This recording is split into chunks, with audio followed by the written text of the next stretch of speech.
qu'on nous impose que ce soit Y. C'est pourquoi je venais à dire que c'était un mandat tout à fait personnel. Le peuple avait choisi la personne que nous connaissons, M. Étienne Tshisekedi Lumumba, que nous pouvons quand même applaudir ce soir parce que c'était une heureuse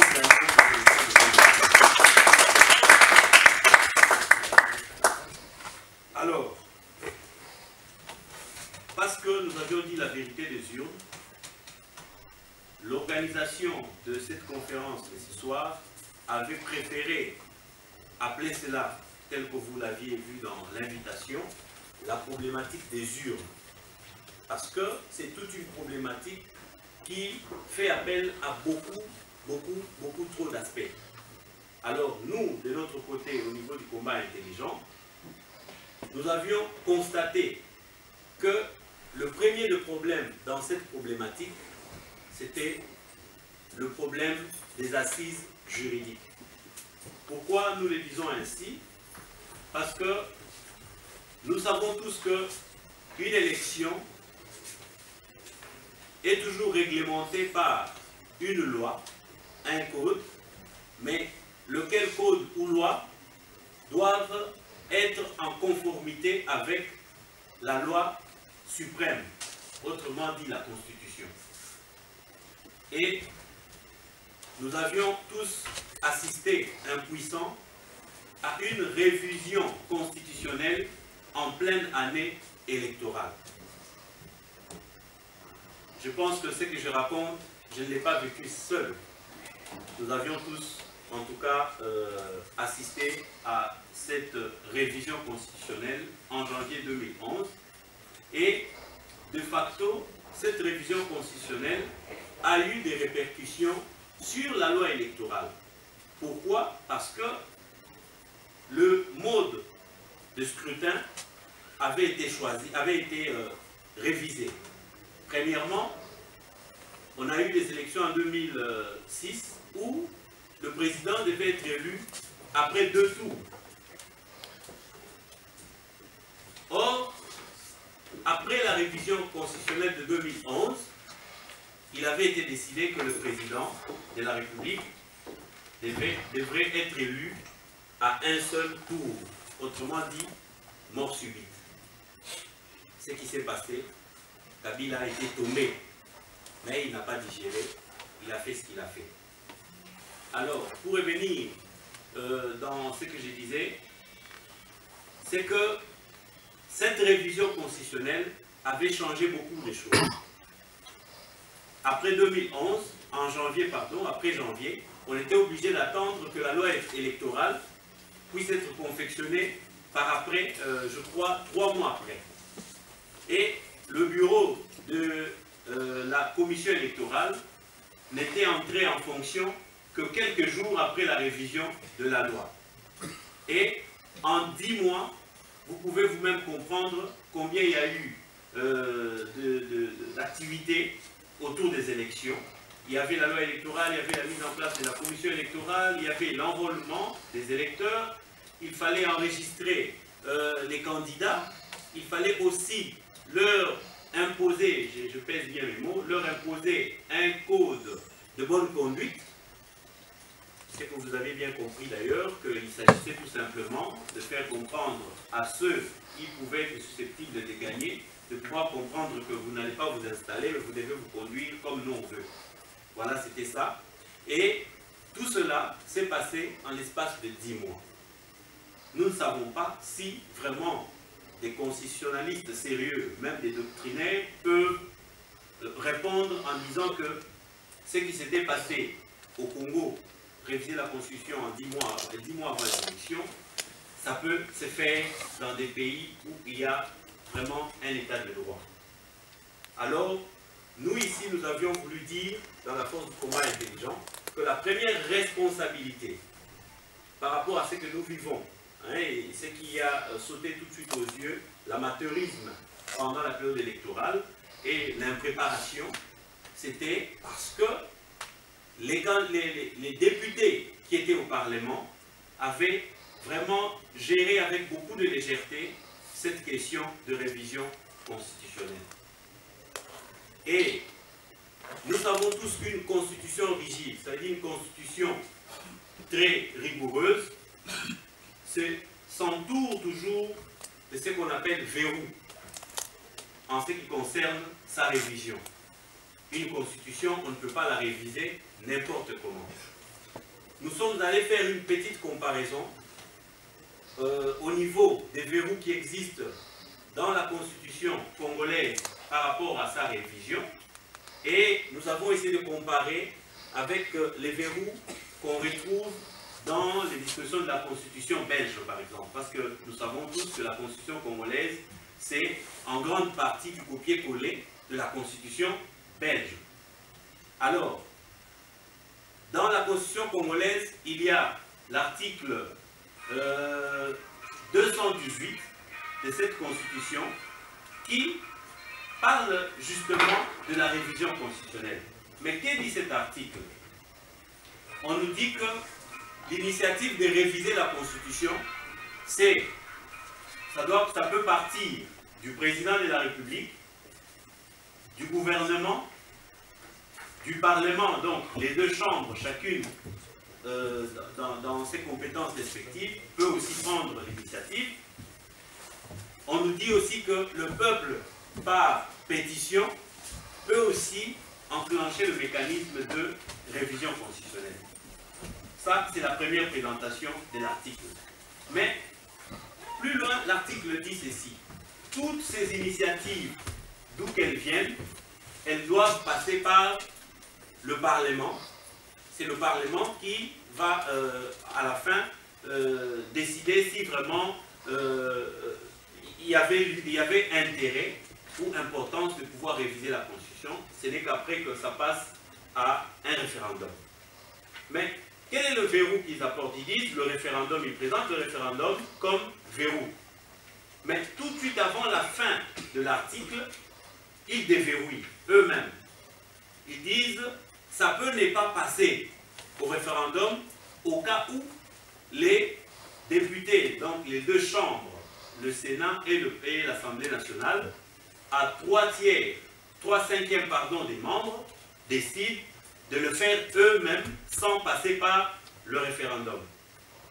Raison pour laquelle on avait vu, ou encore on avait vécu en 2011, qu'on avait révisé la Constitution sans passer par le référendum populaire. Voilà. Donc, déjà à ce niveau-là, il y a beaucoup de légèreté. Et, curieusement, on constate que les députés qui sont rentrés aujourd'hui au Parlement, ceux-là même qui avaient révisé la Constitution, nous avons la liste de ces personnes, de ces députés qui avaient signé l'acte de révision, le projet de révision constitutionnelle en 2011. Aujourd'hui, les mêmes personnes, n'ayant pas tiré de leçons, qu'est-ce qu'ils nous disent? Ils veulent encore opérer une chirurgie électorale, constitutionnelle. Ils nous disent qu'il faut changer l'article 220, sinon la nation va cesser d'exister, dans leurs propres termes. Alors, ici, nous disons qu'il y a un problème. Mais j'avais dit qu'on comparait, je vais citer par là, on comparait avec les verrous qu'on retrouvait dans la Constitution belge. Parce que c'est du copier-coller qui avait été fait. D'ailleurs, vous savez que le rôle du roi ici, les attributions du roi, tout le pouvoir qu'on donne au roi ici en Belgique, dans un royaume, dans le copier-coller en question, on les a attribués à un président de la République au Congo. Kabila au Congo, nous savons tous que c'est presque un roi. Sa personnalité, sa personne est inviolable. Il peut révoquer tout le monde à tous les échelons de la République et il n'est pas tenu devant n'importe quelle juridiction. Donc voilà, on a fait de lui un roi. Donc c'est du copier-coller, comme je disais. Mais bref, vous allez m'excuser, c'est mon téléphone. J'ai oublié de l'éteindre, je vais le faire tout à l'heure. Donc, pour revenir, dans la Constitution belge, qu'est-ce qu'ils disent? C'est ce verrou-là qui, vraiment, moi personnellement, m'avait beaucoup frappé. À l'article 195, je suis dans la Constitution belge, eux disent que l'initiative de révision de la Constitution, c'est vraiment dans la à la responsabilité, disons, dans la responsabilité du Parlement. Seul le Parlement peut initier une révision constitutionnelle. Mais maintenant, qu'est-ce qu'il dit? Une fois que la Chambre se prononce quant à la révision constitutionnelle et que cela est publié au Moniteur belge, directement, les effets suivent. Les deux chambres sont dissoutes. Et l'acte de dissolution prévoit déjà la convocation 40 jours après des électeurs pour pouvoir renouveler ou encore changer les chambres. Nous allons chuter pour permettre à nos invités de pouvoir nous haranguer dans le sens des thèmes qui leur sont confiés. Merci et nous poursuivons notre conférence.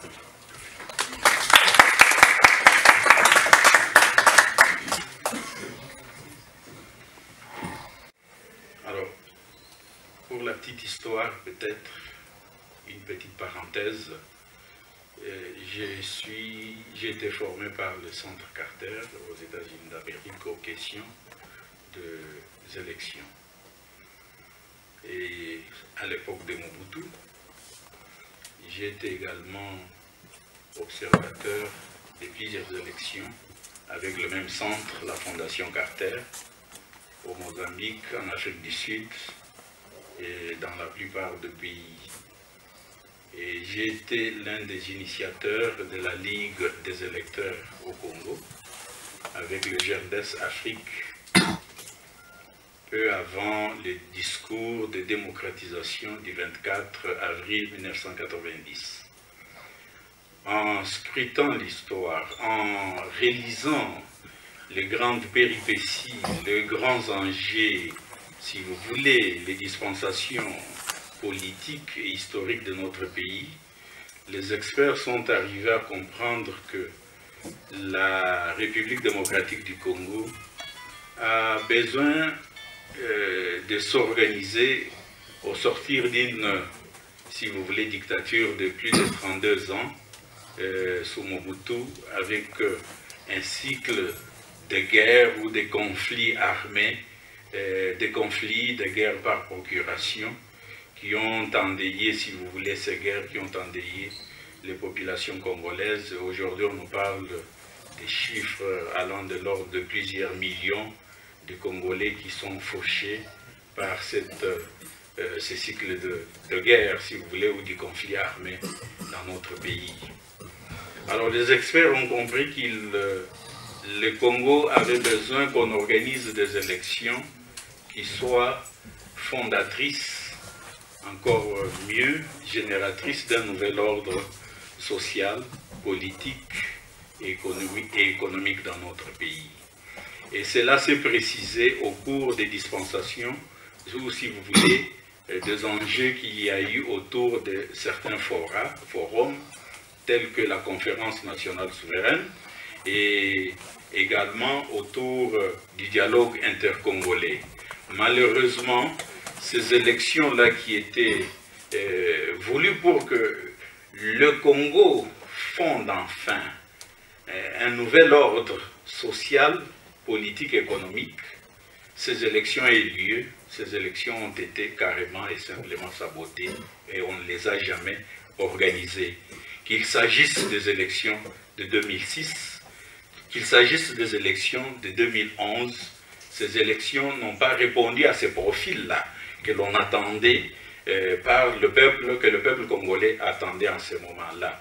Vous vous souvenez avec moi, je ne reviendrai pas sur les aspects que le coordinateur a soulevés quant aux dernières élections de 2011. Je ne reviendrai pas là-dessus pour la simple raison qu'en 2003, les dialogues intercongolais avaient souhaité que ces élections puissent répondre, qu'on allait préparer et organiser pendant une transition qui était mise en place après le dialogue intercongolais de 2003, que ces élections répondent au profil des élections honnêtes, libres, transparentes. De deux, que ces élections soient crédibles et répondent, si vous voulez, au choix du souverain primaire, c'est-à-dire les Congolais, les électeurs congolais.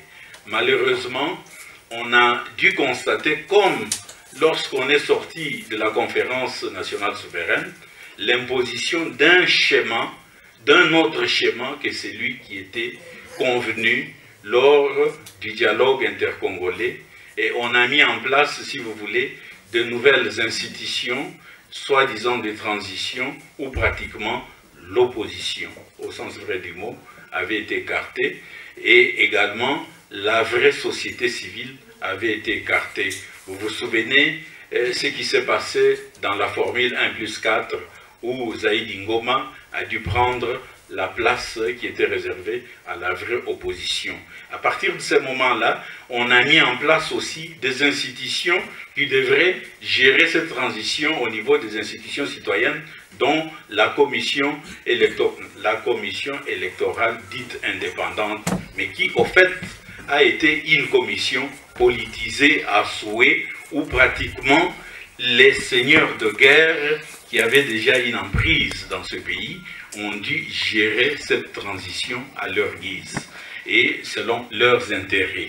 À partir de ce moment-là, on n'avait pas la possibilité de mettre en place un processus électoral qui puisse répondre aux besoins, à l'attente, si vous voulez, à la volonté de la population congolaise. Vous vous souvenez tous qu'on avait une commission électorale dite indépendante, chapeautée par l'abbé Malou Malou, et avec des représentants des partis politiques, pour la plupart des ex-seigneurs de guerre. C'est avec cette commission que nous avons la Constitution et les lois organisationnelles du processus électoral. Et je n'aimerais pas entrer en détail puisque ça deviendrait très technique. Et en ce moment aussi, souvenez-vous, on avait même chambardé l'ordre, la chronologie des élections qui devrait commencer par des élections à la base, afin de remonter jusqu'au sommet. On a avancé plusieurs raisons qui ne tenaient pas debout.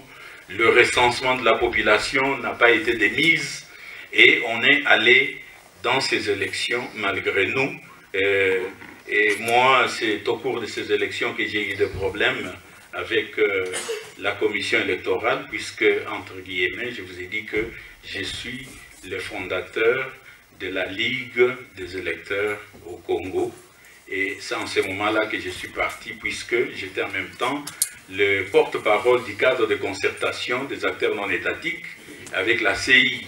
Alors j'ai dû constater que l'équipe de l'abbé Malou Malou avait roulé, si vous voulez, cette plateforme qui était mise en place, et qu'il y avait des acteurs internationaux que l'on connaît dans ce pays aussi, qui soutenaient que ce processus électoral soit biaisé et qu'elle ne puisse pas répondre au profil des élections qu'attendait ou qu'attend le peuple congolais jusqu'aujourd'hui. C'est en ce moment-là que j'ai eu de sérieux problèmes qui ont pu m'amener à partir du pays, puisque les minimums des conditions, des libertés, des transparences, si vous voulez, de ces élections n'étaient pas réunis. À chaque fois que l'abbé Malou Malou et la CI envoyaient la copie de leurs programmes et propositions, cette copie nous était renvoyée au niveau de la Ligue des électeurs pour faire des annotations par Washington au niveau des Nations Unies, INOPS.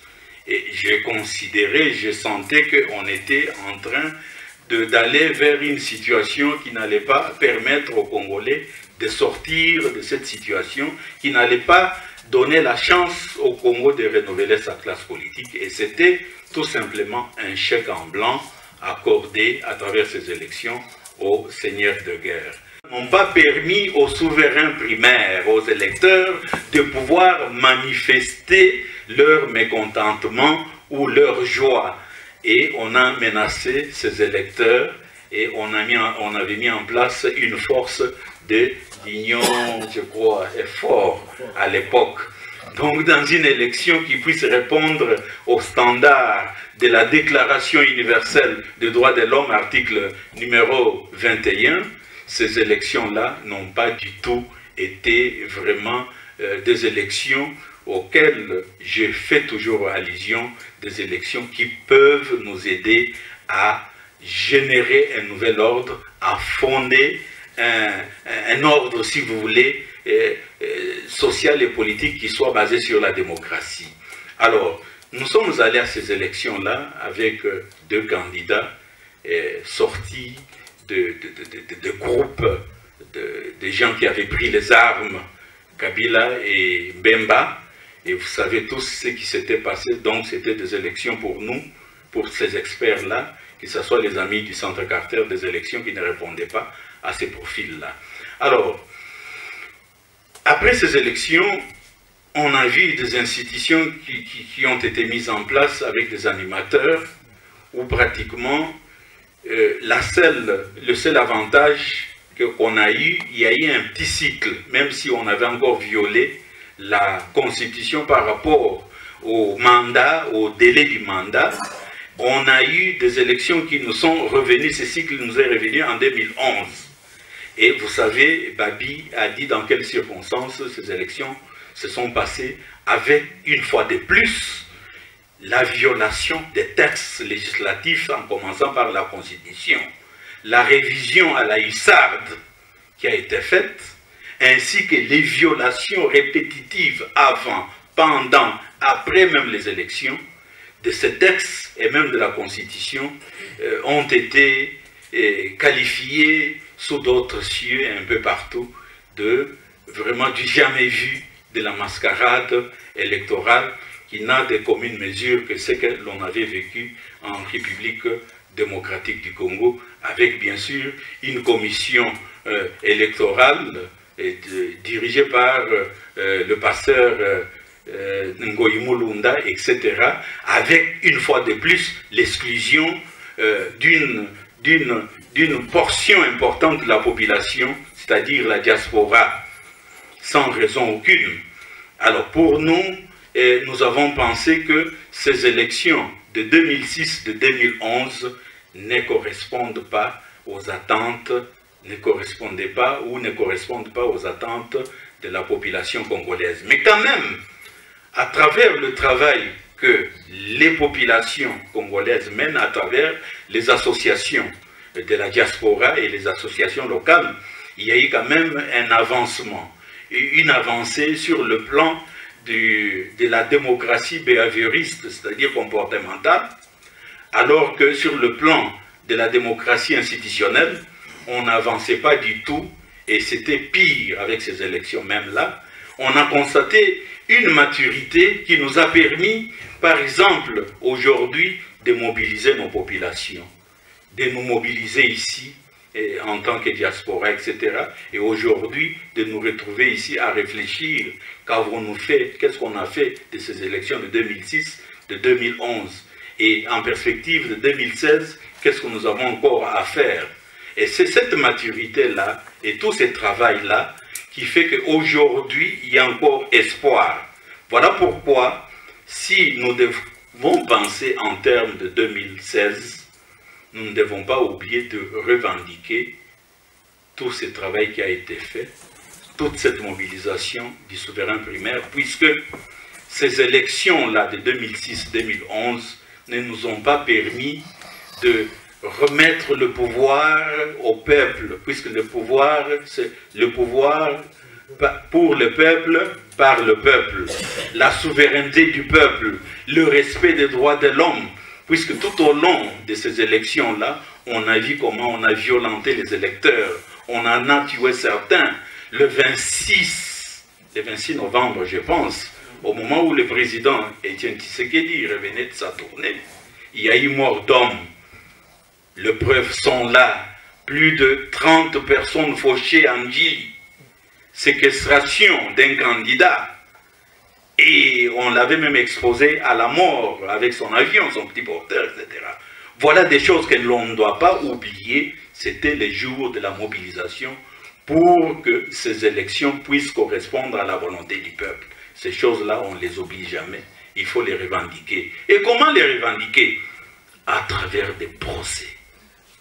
Il y a des associations ici même qui se battent pour démontrer la mafiosie entre les acteurs internationaux, certains acteurs internationaux, et ce que l'abbé Jean-Pierre Maluma doit toujours qualifier les capitans médaillés, les Jean-Pierre Mbello plutôt qui est à côté ici, bon, a toujours qualifié. Ces gens-là existent, mais pourquoi nous ne nous mobilisons pas pour que tous ces dossiers puissent permettre et donner de la matière à ces mêmes personnes qui aujourd'hui, je dois vous avouer qu'aujourd'hui, depuis que l'abbé Maluma Loela est revenu, cette machine se met en place, même ici en Belgique, ici à Bruxelles. Il y a 10 jours, l'abbé Maluma Loela était ici, en catimini. Il a fait de grandes réunions. Dans quelques jours, son homme, non, sa suite, ces gens, lui, vont venir. Ils vont se rencontrer avec des acteurs internationaux pour mettre en place une stratégie dès lors que la révision de la Constitution est en train de... Cette stratégie est en train d'échouer, comme Babi l'a dit, échouer, mais maintenant on mise sur une autre stratégie, celle de l'abbé Malou, avec la problématique du recensement pour revoir un peu les délais du mandat actuel et également tripoter et voir dans quelle mesure faire passer encore un certain chouchou d'une certaine classe politique nationale et internationale. Alors, qu'est-ce que nous faisons de tout ça? Voilà pourquoi je reviens encore pour dire, et je vais conclure par là, que la typologie des élections auxquelles le peuple congolais s'attend n'a jamais été de mise lors des élections passées, 2006-2011. Et qu'aujourd'hui, grâce au travail qui a été fait, les Congolais sont debout, restons debout, revendiquons. Et je propose à monsieur le coordinateur, à votre regroupement, d'organiser peut-être un séminaire de 4-5 jours pour qu'on aborde tous les aspects techniques du processus électoral, afin de débusquer les ruses très, très subtiles qu'il y a dans chaque étape, dans chaque fait et geste du pouvoir, entre guillemets, qui est là, et du pouvoir organisateur des élections que pilote actuellement l'abbé Malou Malou. Je vous propose cela. Merci. Je serai à votre entière disposition pour quelques questions de questions. Discutons de quoi? Arrêtons. Je suis content que le Congo Lobbying soit là. Le Congo Lobbying a invité un journaliste d'investigation, Chalonana, qui a écrit un livre ayant ce titre: Europe, crime et censure au Congo, les documents qui accusent. Claude était dans la salle, Michi était là. Je ne sais pas si vous avez compté le nombre de visites de la police que nous avons eues ce soir-là à l'Université libre de Bruxelles. Pourquoi? Chalonana montrait à partir d'un livre et de ses investigations que les résultats des élections de 2006 étaient connus d'avance. Ceux qui voulaient que Paul Kagame puisse travailler avec un pouvoir faible au Congo ont tout fait pour que le jeune homme qui est au pouvoir au Congo aujourd'hui soit là où il est. Paul venait de faire allusion à Lefort. Lefort a été géré par l'Allemagne. Et je vous rappelle qu'il y a un journaliste d'investigation belge qui vient de publier un livre intitulé « Chasseur des matières premières », Ralf Kusters. Ralf Kusters a publié un article dans lequel on lisait ceci: les patrons allemands ont besoin des matières premières stratégiques du Congo. Ils vont chercher à les avoir, même par la guerre. Donc ce n'était pas pour nos beaux yeux que Lefort a été conduite par l'Allemagne. Et Graf Kusters faisait allusion à des textes, à ce texte-là, auquel je viens de faire allusion maintenant, qu'on savait trouver sur le site du ministère des Affaires étrangères allemand. J'étais en Allemagne à Francfort, où j'ai dit la même chose que je suis en train de vous dire maintenant. Nous étions avec Charles Onana, et nous leur avons dit, voilà comment les choses se sont passées chez nous. Alors, quand nous nous mettons à discuter sur des élections arrangées, nous gaspillons notre temps. C'est un gaspillage de temps. En 2011, on a répété ce qu'il y a eu en 2006. Mais voilà comment nous procédons quand nous faisons nos analyses. Nous allons au texte. Je m'excuse, je ne dis pas que Badi a mal fait de rappeler la Constitution. Mais ça n'a rien à voir avec les élections. Les élections ne se jouent pas dans les urnes. Les élections sont arrangées longtemps avant les urnes. C'est le peuple qui va avaliser son choix, comme il a fait en 2011. Notre homme, c'est un tel, nous l'avalisons dans les urnes. Mais le peuple n'a pas toujours la capacité de pouvoir s'imposer aux décideurs dits internationaux que notre aîné Paul a qualifiés de mafiosi. Ce sont des voleurs qui s'arrangent avec armes pour détruire un pays et voler. Alors comment est-ce qu'ils procèdent? Ils s'arrangent pour trouver d'autres acteurs, d'autres voleurs, et que nous dénommons souvent les élites compradors, dans les pays qui sont en vue dans leur tête. Alors, ils trouvent ces élites compradeurs-là, ils travaillent ensemble en réseau pour voler. Mais ce que je dis là, vous savez le lire dans un petit livre d'un Belge, journaliste d'investigation, Michel Collomb. Le petit livre est intitulé « Bush, le cyclone ». Dans ce livre-là, Michel Collomb dit ceci. Nous, les Occidentaux, nous sommes des voleurs. Ce n'est pas Melou, ce n'est pas moi. Nous sommes des voleurs. Il corrige en disant, ou du moins certains d'entre nous sont des voleurs. Et il dit qu'il peut, à partir de l'enrichissement de chaque pays occidental, remonter dans l'histoire pour montrer comment ce pays-là a volé.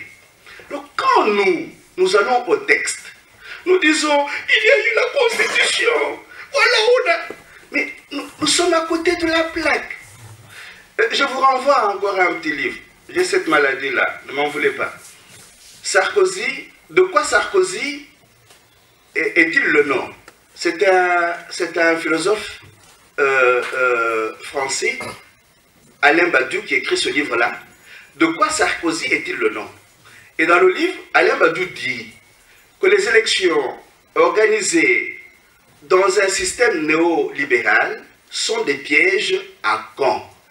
Parce que dans un système néolibéral, on organise des élections pour placer les pions qui permettent aux multinationales de piller les pays. Prenez le livre auquel je viens de faire allusion maintenant, Chasseurs des matières premières. Allez vers le 9e ou le 10e chapitre. Vous verrez que pendant que certains d'entre nous, et nos mamans, fêtaient la victoire des FRDC dans les rues de Kinshasa et des autres chefs-lieux du Congo, il y avait une initiative publique-privée qui est sur le point d'être conclue entre les États-Unis et le Congo. C'est-à-dire, les États-Unis vont avoir le droit de regard sur les deux Kivu, l'Ituri et le Katanga. Ils vont exploiter les matières premières de cet espace-là en nous disant qu'ils nous protègent contre les mauvais Rwandais. Mais nous, Congolais, nous n'aurons pas le droit de regard sur cette partie de notre sol. Mais ils ne sont pas seuls. Allez voir les kilomètres carrés que Barnro a déjà pris. Notre pays est vendu à 58%. Les carrés miniers du Congo qui sont vendus peuvent s'élever à 58% de notre espace congolais. Donc, Si nous comptons sur les élections, nous risquons de réussir d'être des ministres, mais de ne pas gérer la terre.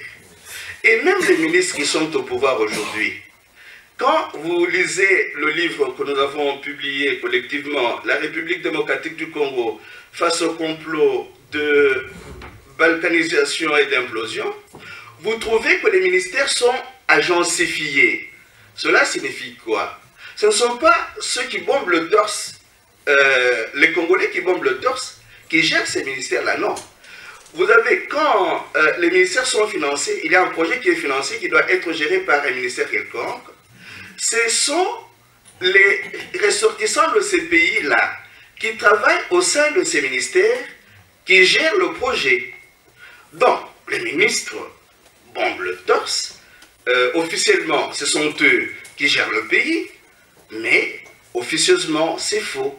Il y a une mafia bien huilée, bien organisée, qui fait ce travail-là. C'est là que je souligne encore une fois l'importance de Congo Lobbying, qui pendant tout ce temps nous aide à aller aux conférences qui nous permettent d'écouter les exposés de certains livres. Mais il m'arrive quand même de ne pas nous comprendre.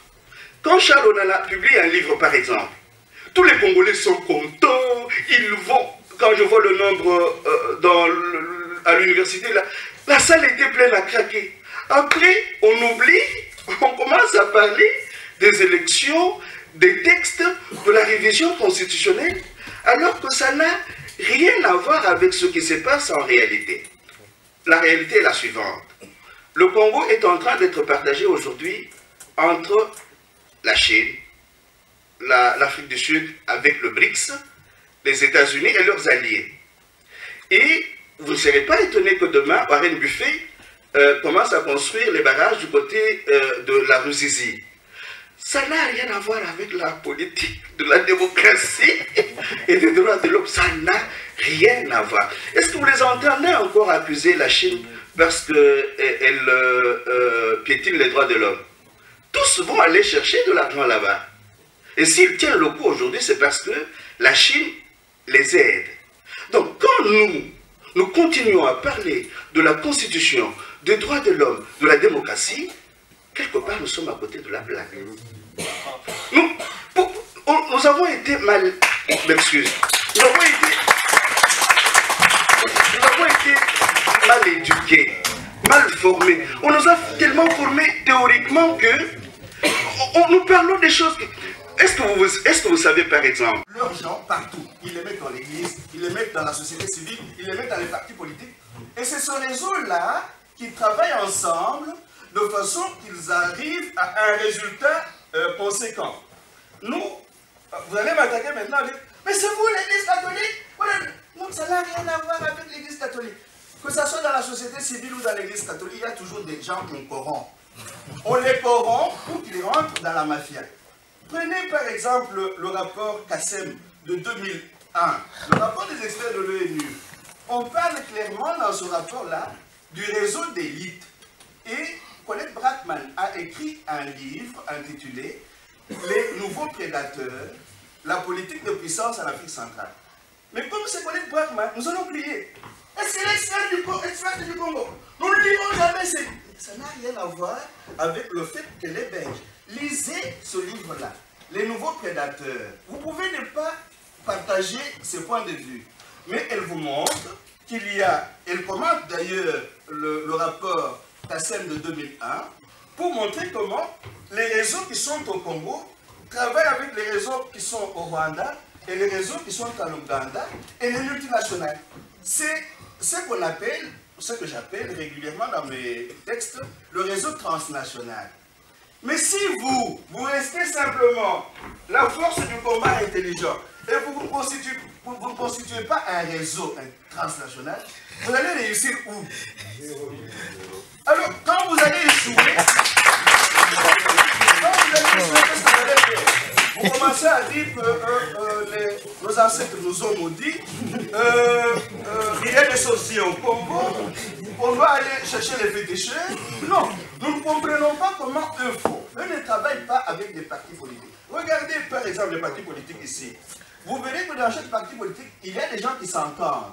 Et en Belgique, on parle aujourd'hui de la particratie. Ce n'est pas de la démocratie, ce sont les mêmes là qui vont et viennent au pouvoir. Et après, c'est leurs enfants. Vous dites, nous sommes... Je ne critique pas la force du combat. Nous sommes la force du combat intelligent. Mais ce n'est pas tout. Quels sont vos alliés? À l'extérieur et à l'intérieur. Vous disposez de quels moyens? Vous avez combien de lieux de réflexion? On se retrouve ici à la basilique. On parle, je ne suis pas sûr que dans 2-3 mois, on aura encore un lieu de réflexion. Donc on va commencer à rassembler 2 000, 3 000 pour préparer les élections de 2016. Mais eux ont des milliards. Ils ont des universités. Ils ont les Bilderberg, les trilatérales. Maintenant, ils sont déjà en train d'apprêter. Il vous a dit, Maluma était ici, Mission il va venir. Ils vont aller avec les différents mécanismes d'Internet et ainsi de suite. Vous irez, oh, on a pris, vous voyez, l'encre de Lévi est là. Mais ça n'a rien à voir. Donc, si nous voulons lutter, ayons des lieux de la pensée. Et pensons toujours. Et là, vous, Congo Lobbying, vous avez du travail. Pensons toujours. Ayons des gens qui ne font rien d'autre que écrire et penser. Et référons-nous souvent à ces gens-là. Ah, je ne le dis pas parce que je ne prêche pas pour ma chapelle. Mais si nous ne faisons pas ce travail, maintenant je vous parle d'un livre, Chasseur des matières premières. Allez prendre ça, c'est 16 € seulement. Si vous m'invitez, si Claude là m'invite chez lui, il va m'offrir à boire pour 50 €. Mais avec 16 €, on a 3 chasseurs de matières premières. Lisez, donnez aux autres. Vous allez voir, ce que je vous raconte ici, ce ne sont pas des légendes. C'est écrit. Ils disent, vous savez qu'il y a eu 3 lois votées au Sénat américain. Russell Feingold, qui a été le représentant, l'envoyé spécial des États-Unis au Congo, dans la région des Grands Lacs, a été parmi ceux qui ont aidé à voter une loi sur le Congo au Sénat américain. Imaginez-vous un seul instant, le Sénat congolais en train de voter des lois sur les États-Unis. Même pas sur le Rwanda. Nous ne pouvons pas un seul instant nous imaginer que c'est possible. Mais eux votent des lois et ils les appliquent sur le Congo. L'initiative publique-privée là, ils vont nous prendre une partie du Congo. Mais dans l'entretemps, qu'est-ce qu'ils vont faire? Ils organisent des distractions, c'est la guerre. Et puis nous commençons à chanter la... Mais ça n'a rien à voir. Et si je dis que ça n'a rien à voir avec les Rwandais, il m'a dit, mais donnez pourquoi tu as dit ça? Il écrit ça pour que vous puissiez vous entretuer entre vous, les Africains, pour que vous n'ayez pas le temps de vous mettre ensemble. Regardez, la Chine, c'est 1,5 milliard d'habitants. Est-ce que vous vous imaginez que nous débattons avec la Chine? Nous, le Congo, 70 millions d'habitants. Les États-Unis, c'est combien d'États? L'Union européenne, c'est combien d'États? Pourquoi est-ce que nous ne comprenons pas que nous pouvons réduire ni le Congo à Kabila, ni le Rwanda à Kagame, ni l'Ouganda à Museveni? Nous devons pouvoir faire le panafricanisme des peuples. C'est quand nous serons mis ensemble, les peuples de l'Afrique, que l'Afrique sera devenue forte, que nous pourrons résister. Sinon, ils vont toujours nous écraser. Parce qu'ils savent comment donner de l'argent. Vous voyez les gens à qui on donne 13 000 au Parlement, là. Ils ont leur type. Hein. Vous allez demander à ces gens-là de partir du Parlement pour qu'ils n'aient plus leur type. Ils ne vont pas accepter ça. Donc je vous l'ai dit, moi je ne savais pas aller dans le sens de dire que c'est l'église catholique. Non, il n'y a pas un problème d'église catholique. Il y a un problème d'une mafia organisée qui travaille avec des réseaux transnationaux. Si nous voulons devenir forts demain, essayons aussi de nous organiser en réseaux transnationaux, ayons de l'argent travaillons pour que l'école, l'église, l'université et la culture soient refondées. J'ai vu un clip là, des jeunes qui chantent le Congo, il ne faut pas... Il y a par exemple le petit film, le conflit au Congo, la vérité dévoilée. Ça, ce sont des textes fondamentaux. Ça ne change pas.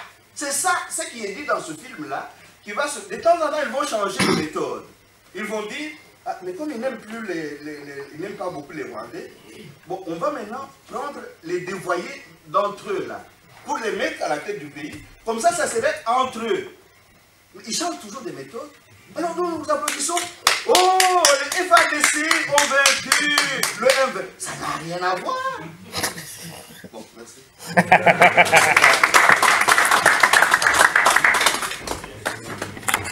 Rien faire. En plus, l'organisation floue de l'armée congolaise, qui est composée de plusieurs groupes différents. Cette situation est due à la responsabilité des Nations Unies.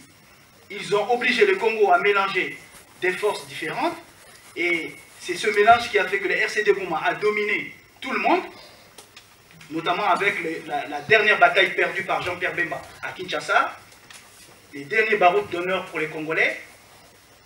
Malheureusement, nous n'avons plus que le noyau dur des Rwandais qui sont chez nous, qui contrôlent la sécurité nationale.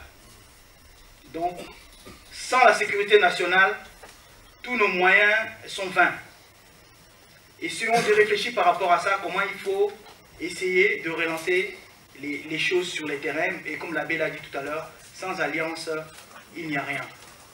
Je ne sais pas si j'ai oublié autre chose, mais nous avons des prisonniers entre les mains des Kabila, et c'est pourquoi je proteste contre nos frères qui se sont rendus, qui essaient de se rendre à Kabila, parce que même s'il fallait se rendre à Kabila, il fallait négocier la libération de ceux qui sont en prison. Malheureusement, beaucoup sont en prison et les gens continuent à se rendre sans condition. Il n'y a pas eu de guerre entre les M23 et les FARDC. C'était que du cinéma. Alors Kabila essaie d'utiliser la ruse pour nous obliger à déposer les armes. Nous sommes dans une occupation militaire et que seule la force peut permettre aux autres moyens de lutte d'avoir raison. Donc je ne vois pas comment nous pouvons gagner les élections aujourd'hui au Congo si l'armée congolaise n'est pas libre. Donc c'est pourquoi moi je suis un ancien recteur d'université, j'ai commandé dans l'armée française, j'ai eu la chance d'être conseiller de certains chefs d'État en Afrique et j'ai amené certains chefs d'État aussi dans le cadre des élections arrivées au pouvoir. Mais j'ai tout abandonné aujourd'hui. Est-ce que je dois le regretter? Je ne sais pas. Mais la lutte que nous avons choisie est difficile. Et je n'ai pas créé les groupes armés, je les ai trouvés, mes frères. J'ai tout trouvé parce que j'ai fait quand même la 4e armée du monde, l'armée française. Et ce que j'ai trouvé, c'est pas du tout ce que je pouvais trouver dans une armée normale. Comment organiser des groupes d'autodéfense, les transformer en soldats? C'est un grand problème, parce que nous avons un pied à la CPI. Alors, on a eu beaucoup de difficultés. Parfois, il fallait prendre des villes. On n'avait pas les moyens de le prendre, ce n'est pas militairement, mais parce qu'on ne pouvait pas faire entrer des hommes dans une ville sans avoir des dégâts collatéraux. Alors, c'était très difficile. Aujourd'hui, nous avons la pression de toute la communauté internationale et du gouvernement congolais, je peux le dire, pour déposer les armes. C'est comme si la fuite du M23 met fin aux conflits qui ont justifié que nous prenions les armes. Souvenez-vous que les groupes armés étaient là bien avant que les M23 ne prennent go. Nous étions déjà là. Il y a des groupes armés parmi nous qui datent de 1964, d'autres de 1991, d'autres après la mort de Laurent Désiré Kabila, c'est-à-dire après l'échec de la fusion de forces rebelles et gouvernementales. Alors je voulais m'attarder un peu sur l'actualité pour dire que nous subissions une pression et certains groupes armés ont déposé effectivement les armes. Vous les avez vus, mais c'est une duperie.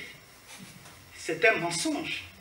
Vous avez tous regardé les images à la télévision congolaise où des groupes armés du Nord ont déposé les armes. Bon, c'est vrai, on n'a pas vu ces armes-là. Mais ce que les non-militaires ne peuvent pas voir, nous pouvons le voir. D'abord, ces troupes étaient habillées en tenue de l'armée congolaise, du jour au lendemain. Et je vais seulement signaler que c'est un mensonge. Pourquoi? Parce que ces groupes ont été déjà intégrés en juin 2012, d'accord, par la 8e région militaire. Mais malheureusement, leur mariage n'a pas duré. Alors, ceux qui veulent vérifier ce que j'ai dit peuvent même aller dans le dernier rapport du groupe d'experts intérimaires des Nations Unies du 20 juin de cette année. Vous allez voir notamment dans les paragraphes, je crois, qui commencent à partir de 118, le point 118, vous allez remarquer que tous ces groupes que vous avez vus à la télévision ont déjà été intégrés. Mais qu'est-ce qui s'était passé? Le général Baouma, qui commandait la 8e région militaire dans le Nord Kivu, avait essayé de convaincre ce groupe d'entrer dans l'armée congolaise, et surtout à partir de la prise de Goma. Et malheureusement, ce mariage n'a pas duré.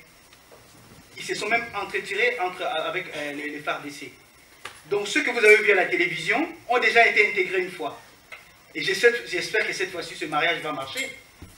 Mais nous avons déjà des échos, ils sont affamés déjà. Ils mangent une fois par jour. Alors, ceux qui se sont rendus les premiers, d'abord, ce sont les gens qui avaient déjà une alliance avec les FARDC ou avec les M23. Et pour ce second groupe des groupes armés qui se rendent, qui avaient des liens avec les M23, le problème c'est qu'ils ont perdu leur source d'approvisionnement. Nous ne faisons pas les armes avec les stylos, de l'argent, mais avec les munitions. Alors, moi, j'ai trouvé une situation dans laquelle j'ai voulu qu'on s'en sorte. Mais c'était difficile. Les groupes armés que nous appelons Congolais qui sont là-bas ne se battent pas normalement.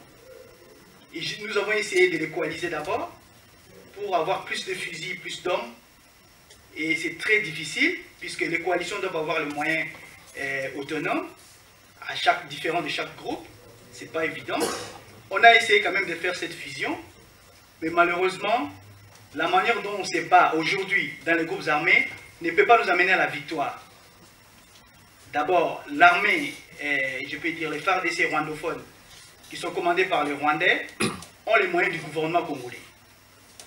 Nous ne pouvons pas continuer à nous battre en utilisant les munitions qui sont vendues sur les terrains. Et je reprends les mots d'un prédécesseur ici à cette place pour dire que nous ne pouvons pas gagner cette guerre sans alliance. Alors si nous récupérons nos munitions des FARDC de Kabila, ou du M23, ou de la MONUSCO même, hein, je peux l'affirmer aujourd'hui. Alors pensez-vous que ces gens puissent nous laisser monter en puissance militaire et gagner des villes? Non. Dès qu'ils vont se rendre compte que nous sommes en train d'avancer, ils vont nous couper les munitions. Il y a eu un silence des groupes armés depuis la dernière guerre avec les M23.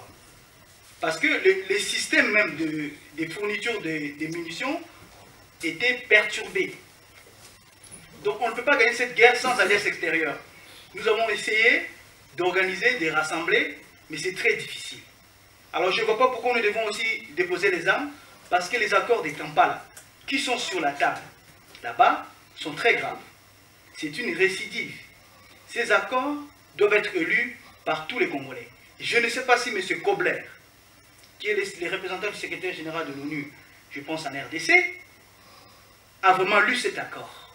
Il y a 45 articles dans cet accord. Est-ce que les Nations Unies ont lu cet accord?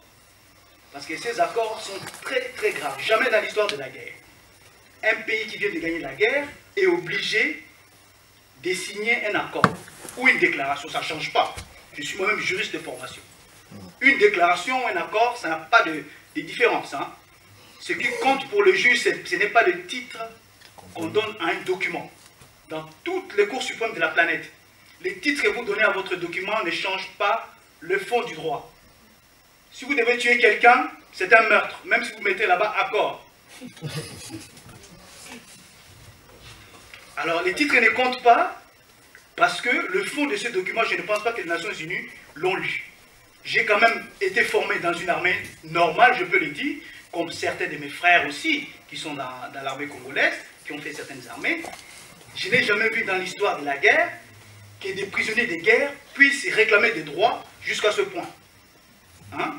Cet accord prévoit que le M23 doit d'abord revenir sur les territoires. Ça, c'est très grave. Et de quelle manière ils doivent revenir sur les territoires? Soit disant, ce sont des Congolais. Le dernier rapport de l'ONU a bien identifié tous les soldats du M23 provenaient. Ils étaient tous recrutés parmi les démobilisés de l'armée rwandaise. Alors, les obliger à revenir sur les territoires équivaut à introduire des soldats étrangers dans notre armée. Alors, les conditions de retour des M23 sur les territoires sont très graves parce que dans cet accord, il n'y a aucune obligation d'identification préalable. Les soldats vont revenir sur les territoires sans être identifiés. De deux, l'article 27 de cet accord prévoit que les soldats du M23 qui reviennent sur les territoires ont le droit de garder leurs armes personnelles jusqu'à leur cantonnement à l'intérieur du territoire national. Alors, en plus, cet accord prévoit que ce sont les prisonniers, je les appelle comme ça, ils viennent en prisonniers, qui doivent assurer la sécurité de leur camp, avec le droit de garder un nombre limité d'armes, à l'exception des armes lourdes. Alors, un nombre limité, on ne sait pas c'est quoi la limite. Je ne sais pas qui est ce monsieur Mwamba. Je connais l'abbé Malou Malou, bien sûr, et le ministre des Affaires étrangères, M. Chibanda. Ils n'ont aucune formation en défense nationale, et pourquoi ont-ils été représentés le pays à Kampala? Hein? C'est très grave. Et en plus, les officiers du M23 ont le droit, dans cet accord, à un séminaire de formation avant de retourner sur les territoires. Et l'article 43 prévoit, j'ai retenu tellement les textes, l'article 43 de cet accord prévoit que les officiers du M23 ont non seulement le droit à un séminaire de formation sur quoi nous ne savons pas le programme de cette formation. Normalement, c'est l'armée congolaise qui doit former ces hommes. Ces séminaires vont porter sur quoi? N'est-ce pas là un moyen de recruter des officiers rwandais qui n'ont jamais été au Congo, puisqu'on ne peut pas m'envoyer occuper le Rwanda pendant des années, à un moment donné je vais vouloir retourner chez moi. Ils sont en train de changer les personnels militaires. Ils vont faire une formation, en plus ils ont droit à une formation continue. Ça veut dire quoi tout ça? Donc moi je veux dire ceci. Nous subissons beaucoup de pression. Ceux qui pensent que l'agitation militaire est une méthode du passé, c'est leur droit. Vous avez vu, beaucoup ont commencé à se rendre. Mais en réalité, ce sont des soldats qui ont été déjà en accord avec les M23, je l'ai dit. Alors, je ne sais pas ce que je peux affirmer. Il est hors de question de parler des élections aujourd'hui, dans un pays sous occupation militaire. Et en tant qu'Allemand, M. Kobler, c'est très bien que lorsque votre pays est occupé, on ne peut pas parler des élections. Hein? Il connaît bien ce qui s'est passé pendant la Seconde Guerre mondiale, que des prisonniers n'ont pas assez rassemblé. Hein? L'accord de Kampala autorise les M23 à se rassembler. Et un dispositif de cet accord prévoit même qu'ils ne doivent jamais être à moins de 150 lorsqu'ils traversent la frontière. Soi-disant pour économiser les moyens logistiques. Donc nous allons là à un transfert de ces troupes sur les territoires et ils vont sans aucun doute refuser le mélange, ils vont rester au même endroit. Alors nous avons des frères congolais qui sont sur les territoires, qui sont armés, qui sont formés, qui peuvent faire la chose, mais nous n'avons pas pu le coordonner malheureusement. La faiblesse de tous les groupes qui vont se rendre, j'en ai résumé deux. D'abord, leur mécanisme de fourniture d'armes, la manière dont ils se fournissaient en munitions. Ils se fournissaient soit chez les FARDC, le commandant de zone. Là, c'est Kabila lui-même qui est le vendeur d'armes. Il fait venir les armes officiellement via certains pays que je ne veux pas citer ici, officiellement au nom du Congo. Et ce sont les généraux comme Massouz qui transféraient les munitions à l'Est pour que l'Est du Congo soit le ventre mou de la République. Donc je ne sais pas comment va évoluer la situation, mais je pense que ceux qui vont se rendre à l'armée congolaise vont quitter aussitôt, parce que les promesses de Kabila, on les connaît, il ne va pas les tenir. Tant que la guerre sera là, Kabila sera là. Alors, je ne sais pas comment nous devons nous comporter, puisque les pressions des Nations Unies sont sur nous. J'espère que nous n'allons pas nous faire nous-mêmes interpeller par rapport à ça. Mais ce qui est insensé, ce sont nous-mêmes, les militaires congolais de la rébellion, ceux qui vont prendre directement les contacts avec Kabila, sans s'en référer à la structure d'organisation. Et c'est ça qui est déplorable. Et moyennant certains avantages, certains chefs commencent à parler de reddition. Malheureusement, on ne peut pas contrôler tout le monde. Je crains que nous soyons toujours là, en 2016, à parler des mêmes histoires, tant que notre pays sera militairement occupé par le Rwanda. Devons-nous vraiment attendre les changements politiques à Kigali, la mort, l'exil ou la prison de Kagame pour nous réveiller, soutenir nos frères qui sont armés sur les territoires, pour obliger la communauté internationale de nous écouter? Devons-nous vraiment attendre le départ de Museveni pour pouvoir renverser la situation? Je crains, comme la Bembelou vient de le dire tout à l'heure, que malheureusement, faute d'alliance et le fait que nous raisonnons hors sujet, parce que nous sommes hors sujet, le sujet aujourd'hui de la dissertation, s'il y en avait une, c'est l'occupation militaire. Alors venir parler des élections, c'est vrai, c'est bien. Le mieux serait qu'il n'y ait aucun candidat congolais. Malheureusement, Kabila va essayer de trouver des candidats fantoches. Ça ne marchera pas. Mais si aucun candidat ne se présentait, c'était déjà pas mal. Alors voilà ce que je pouvais dire. Et je suis limité par la nature de la lutte que nous menons à ne pas faire certaines déclarations. Mais malheureusement, je m'inquiète énormément pour les autres, parce que tout ce que nous pouvons faire ne peut pas marcher.